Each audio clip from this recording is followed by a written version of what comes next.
Good day, welcome. Today we are introducing the new bike. Yes, we got a new bike. This happened about 2 weeks ago. I saw the bike 3 days earlier on Auto Trader, and I was really intrigued by it. It looked like a nice bike, well kept, very good condition. So I decided, you know what, let's go for it. So without any further ado, I bought a Honda NC750X. I bought a newer NC750. I had a 2016 model.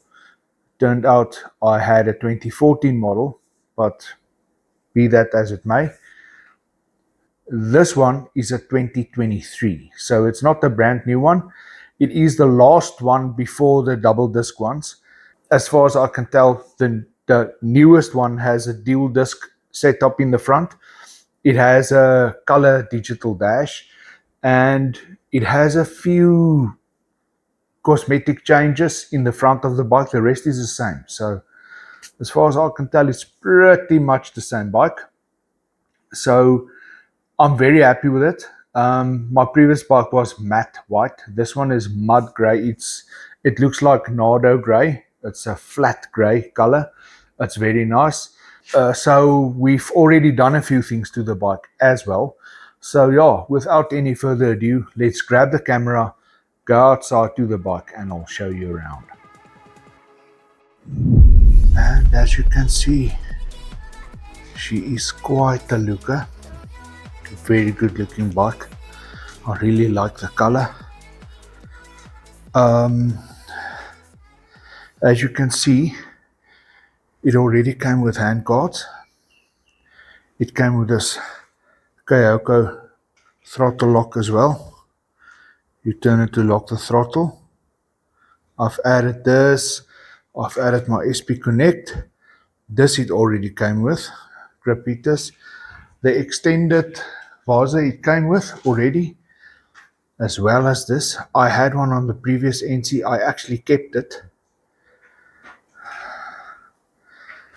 We made brackets, these brackets that goes onto the factory mounting points for the spotlights. We've made that. Then Casper, the certified Jordan, printed me some fork protectors for the bike as well. I kept my radiator guard from the old bike as well. This one did come with one, but I just really liked my previous one more, so I kept it. It came with this fender extender as well. So that's one thing that it came with, which is very nice.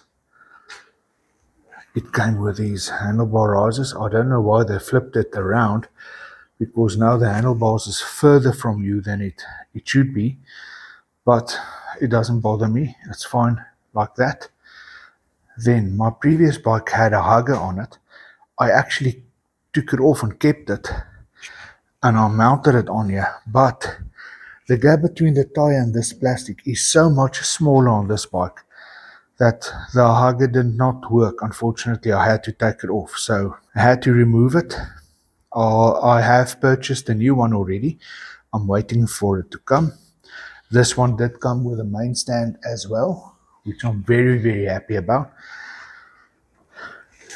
The top box mount, I kept it. It did not fit actually. We had to severely modify this whole mounting system. So what happened is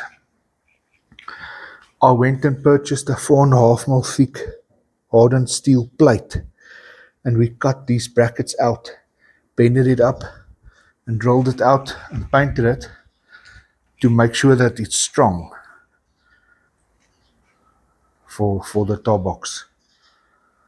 I have added this mount that I've purchased for my previous bike, and it didn't fit, so I just kept it, and now it fits on this one.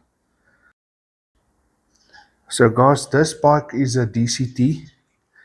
As you can see, it's not a manual, which is something that I'm trying to get used to. It's quite something to get used to. There's no gear shift, there's no clutch lever. It's really something that I'm trying to get used to. I've been riding bikes my whole life with a gear lever, and a clutch lever, so it's really something new, but I'm trying. But guys, there's a new bike. I'm really enjoying it. Really enjoying the bike so far. Look out on the channel for more content with this new bike. Guys, that's it for me for today. I'm going to add a few photos of me and Casper working on the bike. And that's it. If this is the kind of content that you enjoy, please subscribe, like the video. It's absolutely free, it won't cost you anything. And then until the next one, stay safe, ride safe, and I'll catch you in the next one. Cheers, guys.